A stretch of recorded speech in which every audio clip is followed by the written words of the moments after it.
da equipe do Dom Angélico e Dom Angélico, eu quero começar agradecendo a disposição de vocês de, num sábado à noite, vir a São Bernardo participar desse evento aqui no sindicato. Queria, Wagner, agradecer a toda a diretoria do sindicato, a categoria dos metalúrgicos, pelo comprometimento de vocês de fazer com que aqui fosse velado o corpo da Marisa e que vocês cedessem esse espaço para a gente fazer a missa de um ano. E tem muito a ver a história da Marisa junto comigo com esse sindicato do Angélico. Foi nesse sindicato, em 1973, que eu conheci a Marisa. Casamos em 74. Em 1975, eu assumi a presidência do sindicato no dia 24 de abril. A Marisa já tinha um filho de menos de 2 meses e ela participou ativamente da minha vida nesse sindicato. Eu encontrei aqui hoje vários companheiros que eram metalúrgicos, alguns diretores do sindicato, alguns que nós cansamos de levar para casa. Quando a gente fazia a festa aqui, eles bebiam demais, Tarcísio, a gente levava para casa, cuidava. Vários companheiros metalúrgicos que ficavam doentes, que a Marisa levava para casa, cuidava e depois soltava. Então isso aqui tem um pouco a ver com a nossa história. Eu penso que a experiência da morte, ela é mais fácil a gente teorizar do que a gente conviver.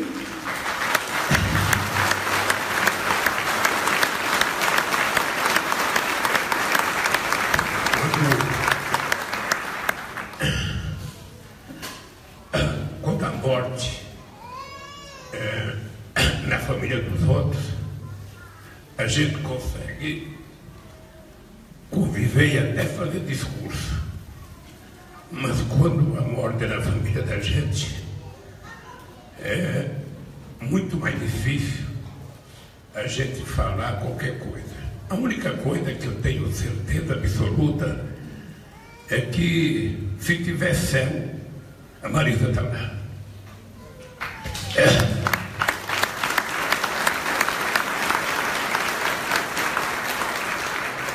A Marisa não foi uma mulher que teve um momento de facilidade na vida dela. Começou a trabalhar muito nova. Depois que nós casamos, a minha dedicação ao sindicato, às greves, à fundação da CUT, ao PT e às candidaturas do Wellington não me permitiram conviver com ela com a normalidade que às vezes os casais vivem. Em 1978, do Angélico, eu fui reeleito presidente desse sindicato aqui para o 2º mandato. E eu tinha assumido um compromisso com a dona Marisa, que seria meu último mandato no sindicato. Que eu ia voltar para casa e que ia cuidar da família. Foi só uma promessa, porque depois da promessa vieram as greves de maio. Depois das greves de maio vieram as greves de junho, de julho, de agosto, de setembro, de outubro, de novembro. Foi um ano que teve greve todo mês e toda semana. Foi um ano de maior efervescência na luta dos trabalhadores, eu penso que no Brasil, pela sequência de movimento que existia aqui. Depois, eu que naquele tempo dizia que não gostava de política, não gostava de quem gostava de política, 2 meses depois estava num palanque, 4 meses depois estava fundando um partido e não pude prometer. Quando eu deixei a presidência da República, falei, Marisa, agora nós vamos cumprir aquela velha promessa de 1978. Lê de engano. Lê de engano. Eu nunca tive a possibilidade de cumprir a promessa de voltar para casa, ter uma vida normal com ela. Eu sempre achei que eu ia morrer antes que ela, porque mulher parece que vive mais do que homem. Diz que coisa ruim dura mais. Então, eu sempre achei que o homem morre, às vezes o homem morre, a mulher vive 15 anos e 20 anos. Estatisticamente, a mulher tem uns 15 anos de vida mais do que o homem. O dado concreto é que ela foi primeiro que eu. E eu tenho a convicção de uma coisa que eu aprendi com Dom Cláudio Unes. Quando uma mãe morre, é como se morresse uma árvore. Acontece que essa mãe não morre, porque essa árvore já colocou frutos. E ela colocou 4 filhos no mundo. Ou seja, esses frutos saídos do ventre dela já produziram mais frutos, que amanhã irão produzir mais frutos, depois mais frutos, ou seja, vai terminar a filha da dona Regineta, que já é resultado, sabe, do fruto produzido pela mãe, construindo uma floresta, sabe, nesse país da família da Marisa Letícia. Eu tenho certeza que ela está olhando por nós, ela está acompanhando o que está acontecendo, até porque quem viveu a vida que ela viveu, sabe, simplesmente não morre. A dedicação da Marisa, a compreensão da Marisa do papel dela, a gentileza dela no trato com as pessoas, a dureza dela, que é uma baixinha muito dura, eu tenho certeza que ela está nos olhando de algum lugar.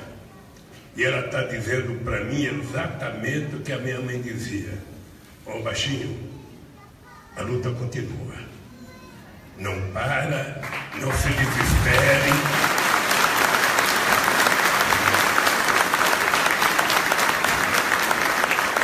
Sabe que eu perdi muitas eleições. E a desgraça de quem perde muitas eleições é que a gente aprende muitas coisas com a derrota. E cada derrota que eu tinha, que eu chegava em casa e pensava em desistir, porque nem os meus companheiros me aguentavam mais, ou seja, ela falava assim, não vai desistir. Trata de voltar para a rua, vai trabalhar, vai organizar esse povo, que um dia a gente chega lá. Nós fomos condenados em 1980 a 3 anos e meio de cadeia pela Lei de Segurança Nacional. E eu fui a Brasília. Nós fomos de ônibus, a direito do sindicato da época inteira, porque estava quase todo mundo processado. E naquele tempo em Brasília tinha a Península dos Ministros. E a gente passou com ônibus para conhecer as penínsulas dos ministros, e a Marisa falou, Lula, eu acho que nós somos um bando de babaca.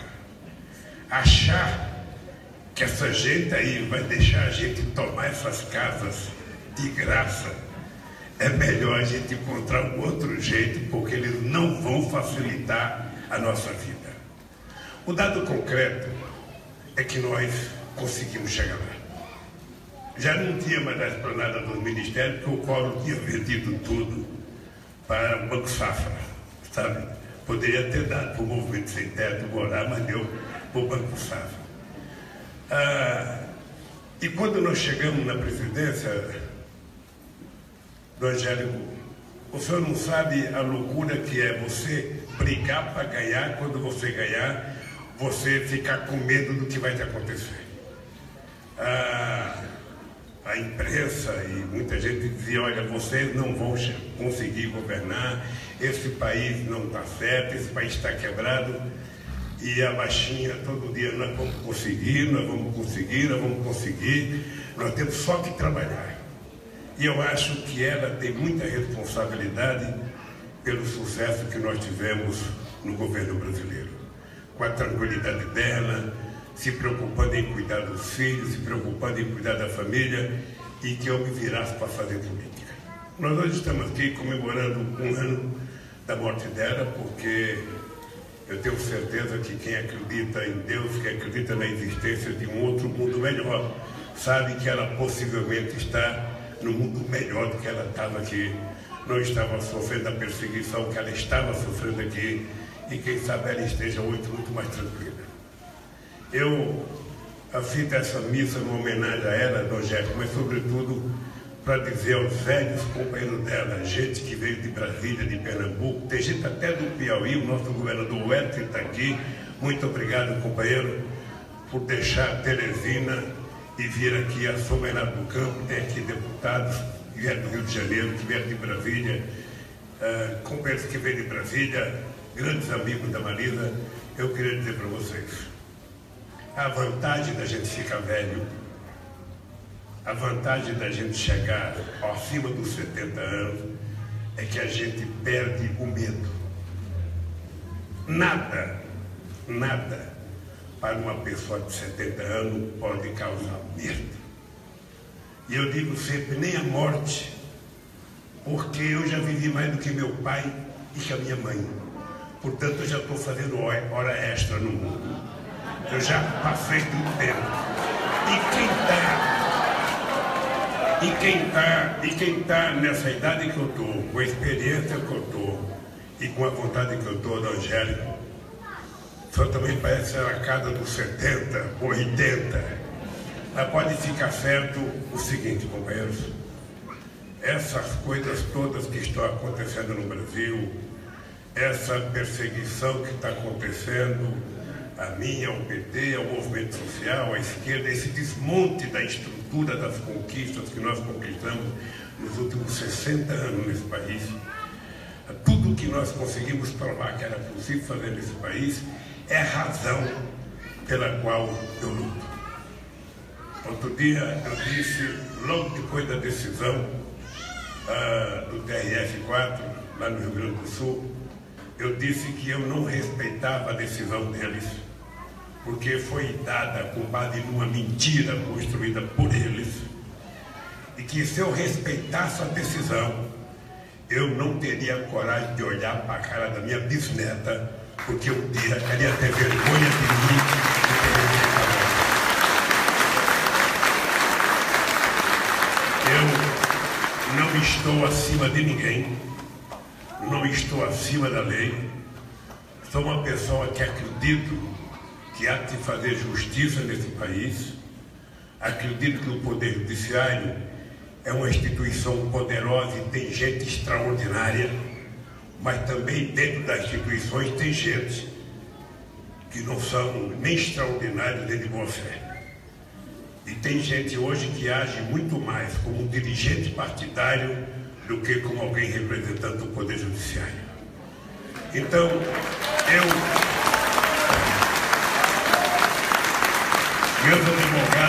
meus advogados estão aqui, está aqui o Roberto, está a minha comadre Elvira, está a Valentina, está o Cris, e eu falo para eles sempre, advogado não está habituado a defender paciente, cliente inocente. É muito difícil defender o inocente, porque ele sabe a vontade do que eu tenho que falar no meu depoimento, ele sabe a vontade do desabafo que eu tenho no depoimento. Eu digo para eles, a única coisa que vocês têm que ter certeza é que vocês têm um cliente inocente. E por isso eu vou vencer. É uma questão apenas de tempo. É uma questão de tempo.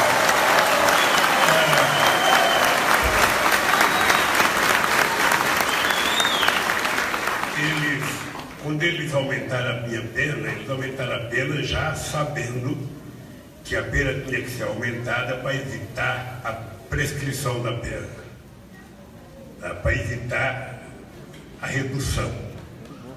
Então, ao invés de me deixar com ódio, vocês não me viram em nenhum momento com ódio.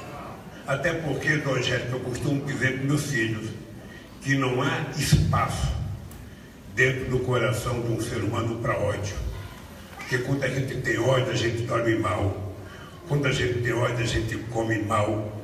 Quando a gente tem ódio, a gente não consegue transmitir paz para as pessoas.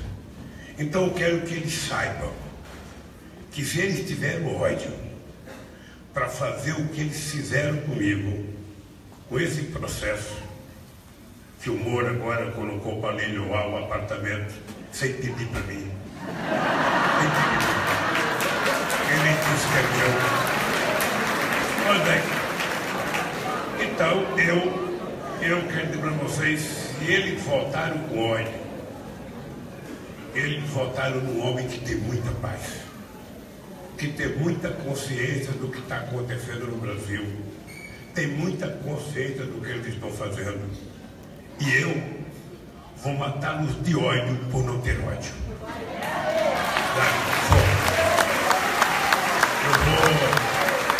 Eu vou recorrer com a mesma tranquilidade que eu sempre tive acreditando na justiça, mas com a coragem de dizer que dentro da justiça tem gente muito bom, mas tem gente muito mau caráter, de má fé. E essas pessoas não merecem ser juízes. Essas pessoas que não têm vocação para ser um ser superior dentro de uma instituição que precisa de seres acima da média, nós precisamos um dia pensar, meu caro Renato Rabelo, como reformar isso.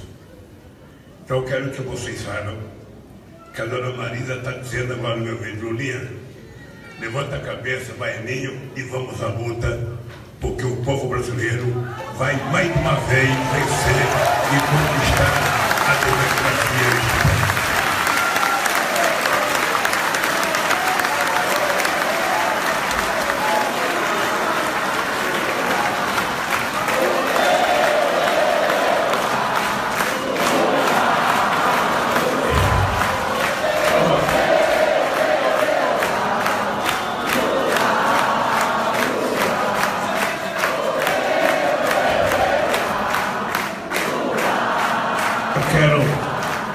Quero terminar dizendo para vocês que nós sonhamos muito nesse país, que era possível fazer esse país um país diferente. E nós provamos que era possível fazer esse país diferente. Nós provamos. Quando nós chegamos na presidência em 2003, a descrença no país era total. Nós recuperamos esse país economicamente, recuperamos esse país socialmente, recuperamos esse país politicamente e recuperamos esse país do ponto de vista da sua autoestima, do ponto de vista da sua representatividade internacional. Hoje, o país sucumbiu ao ostracismo. Não se governa, se vende patrimônio, se destrói patrimônio. Não se pensa em soberania nacional, se desfaz de todo o patrimônio que nós construímos ao longo do século. Ou seja, o respeito nosso no exterior está pior do que quando nós recebemos a presidência em janeiro de 2003. Os trabalhadores que tinham pleno emprego, os trabalhadores que durante 12 anos tiveram o crescimento da massa salarial, os trabalhadores mais pobres que acreditaram que era possível ter casa, os trabalhadores mais pobres da periferia que sonharam em ter universidade, em ter escola técnica, em ter uma profissão. Esses trabalhadores estão hoje retornando àquilo que era antes de nós chegarmos. E a última coisa que eles querem fazer é o desmonte da Previdência Social, dizendo: ou nós afundamos um pouco mais os pobres, ou os ricos não terão salvação. É essa a teoria: tirar mais do pobre para garantir os privilégios nesse país. E nós temos que dizer para eles: se preparem, se preparem, porque mais dia menos dias o povo pobre vai voltar a ter acesso aos bens materiais que ele próprio produz. Vai voltar a sonhar, a frequentar as melhores escolas desse país. É apenas uma questão de tempo. E eu quero dizer para vocês que o tempo de vida que eu tenho, espero que seja muito. Seja muito. É importante os meus adversários saber que pernambucano que nasce em Garanhuns, que não morre até completar 5 anos de idade, passa dos 90. E se eu chegar aos 90, eu não vou falar tudo que eu falo, porque eu estou com o bispo aqui atrás de mim, mas se eu chegar aos 90, com a vontade que eu estou e com a energia que eu estou, pode ficar certo que eu serei um contribuinte para a recuperação democrática desse país e para mais uma vez fazer com que as pessoas mais humildes e mais pobres possam ter lugar e vez na sociedade brasileira. E vou contar com a Marisa, porque eu sei que quando eu errar, ela vai me dar um puxão de orelha. Portanto, companheiros e companheiras, de coração, vocês não sabem o agradecimento que eu tenho de vocês terem vindo aqui. Um sábado em que poderiam estar com amigos, poderiam estar dedicados com a família, poderiam estar tomando um drink, uma cervejinha ou alguma coisa diferente, poderia estar fazendo qualquer coisa, menos reunião, né, Bono? Porque reunião de sábado à noite também é demais, hein? Cansa. Então, eu quero do coração aos deputados que vieram para cá, ao Celso Amorim, ao Jeca, aquele baixinho ali de cabelo branco, é um dos grandes responsáveis pelo sucesso da política externa do Brasil, em que o Brasil virou protagonista internacional. E, sobretudo, dizer ao meus advogados, a luta continua, companheiro, até a vitória final. Um abraço, que Deus abençoe vocês, e eu sei que a Marisa está muito agradecida na presença de vocês. Obrigado, Rogério. Muito bom.